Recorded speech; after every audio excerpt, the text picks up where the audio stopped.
Yes po, PBBM, pipirmahan na daw po itong ratified bill. At ang mga dahilan, nasabi po ng Pangulo na kailangan daw na matuloy po ang BARM.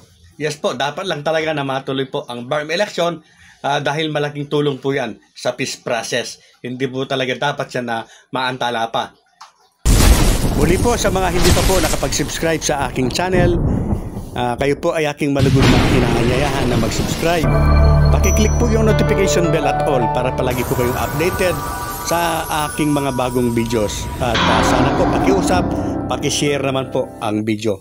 At may dinagdag pa po siya, mga kabarangay. Totoo kaya ito na sinabi ni Comelec Chairman George Garcia na hindi kaya?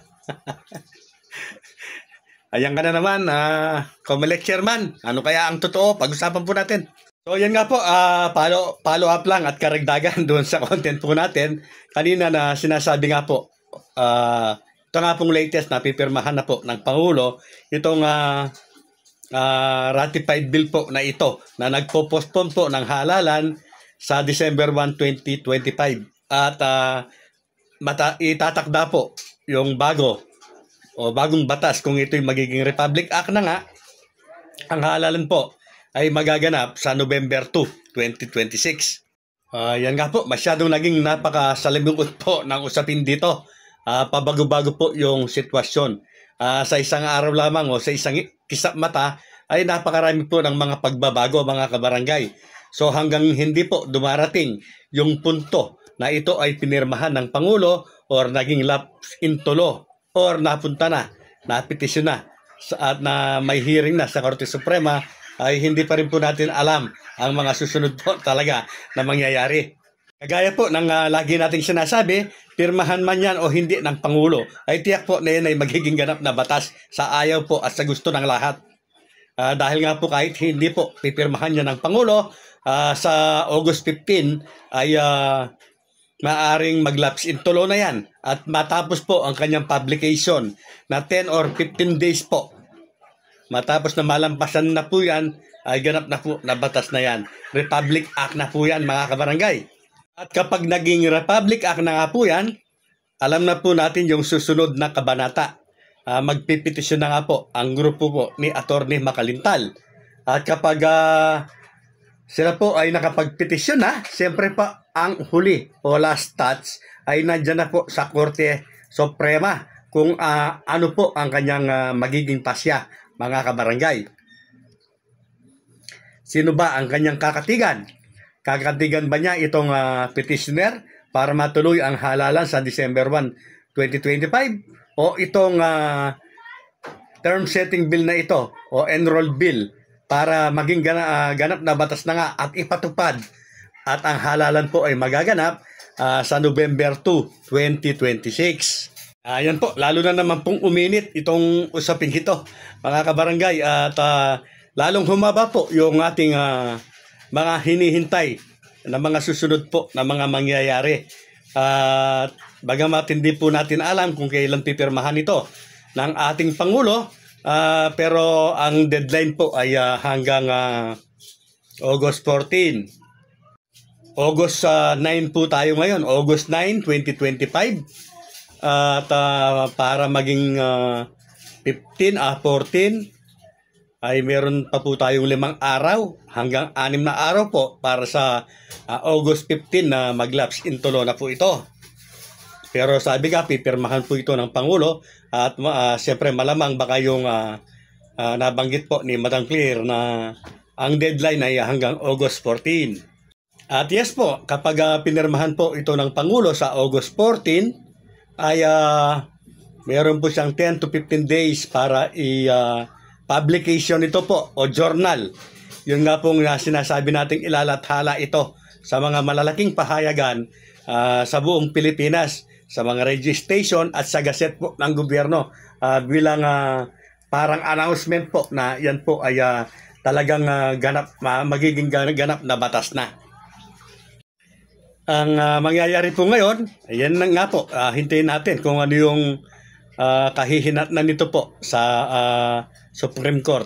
Kasi 101% po mapupunta po ito sa Supreme Court. At marami po yung kumakantsaw sa atin. Nasaan daw po yung sinasabi ko na 101% mga kabarangay? Nandyan pa. Nandyan pa yung 101% na matutuloy pa na ang halalan ay nakatakda pa rin sa December 1, 2025. Hindi pa naganap na batas yan eh. Mga kabarangay, talagang mahirap po na maintindihan tayo ng mga haters natin at ng mga talagang siguro may inggit sa atin. Ang sabi po ng iba nasaan daw nga yung 101% na tuloy yung halalan sa December 1, 2025. August pa nga lang tayo. Wala pa nga December. At kung sakasakali naman na maging ganap na batas, itong ratified bill na ito, malinaw naman na sinasabi ko, siyempre siya na ang mangingibabaw. Pero hindi siya nakangahulugan na yun na yun.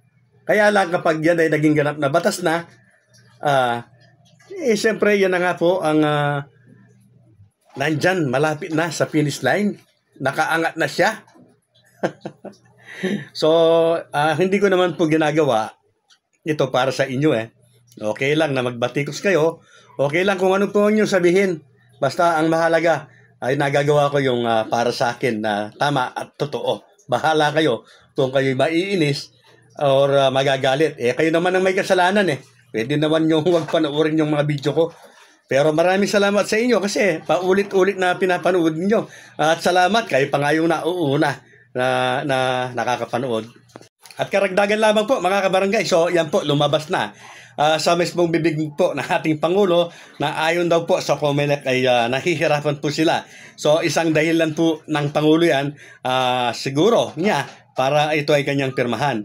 Pero yung BARM election po ay kailangan talagang matuloy yan. Yes po, tayo po ay 101 suporta na dapat po na talagang matuloy na po yan. Sabi ko nga po, yan ay malaking suporta. At yan po ay malaki ang maitutulong po sa peace process para maging payapa na po ang lugar na yan sa BARM. So, hayun po yung mga karagdagang dahilan po. Kaya nila isinusulong na ma-postpone po ang halalan sa December 1, 2025 at maganap na nga ang susunod na halalan sa November 2, 2026. Yan po yung mga karagdagan na alibay po ngayon na lumalabas yung nahihirapan nga po yung COMELEC dahil sa pagkapatong-patong ng halalan. At ganun din po, sinabi din po na dapat hindi po maging hadlang o sagabal itong BSKE na ito para matuloy po yung BARM. At mga kabarangay, napakarami na po iba-iba na po yung magiging alibay. Bagamat ako po ay 101% nga po na sumusuporta na dapat talaga na matuloy po yung BARM election. Well, kapag yan po ay nakarating na sa Korte Suprema, nasa Korte Suprema na po yung talagang magiging desisyon nga kung itong mga alibay o depensang ito ng nasa gobyerno, dahil sila po ang nasa gobyerno. Kaya sinabi ko nasa gobyerno kasi mga taga-gobyerno yung nagsulong ng postponement, hindi po ba? So nasa kanila po yan kung ano yung alibay nila at kung ano ang pakikinggan po ng Korte Suprema. At yung kay Atty. Makalintal naman po na sinasabi niyang yan nga po unconstitutional yung pagpo-postpone, pagpapahaba po ng termino o holdover capacity. Ganun din po yung one title na sinasabi na kailangan isang titulo, isa lamang po ang subject. Hindi daw kagaya ng term setting bill na yan, na term setting bill o fixed term ang pamagat pero marami yung nakapaloob. Muli po mga kabarangay, hintayin na lamang po natin ang desisyon po ng Korte Suprema. Sana po sa lahat po ng mga sumusuporta kay Kuya Nursing ay manatili po tayong nagkakaisa at nagkakaunawaan. Sa mga haters naman po, ang masasabi ko lamang po, ito, para hindi na kayo magkomento ng magkomento. Nabuburihin ko yung channel ko kapag na-postpone yung halalan. Ito po yung sagot ko para magtigil na po kayo. Kahit po ma-postpone ang halalan, hindi po ako titigil at hindi ko po buburahin ang aking channel. Sabihin na po ninyo ang inyong mga gustong sabihin. Mananatili po si Koy Nursing habang mayroon pong issue, habang naiisip po nasa tama at kailangang magsabi o kailangang sumigaw sa katotohanan.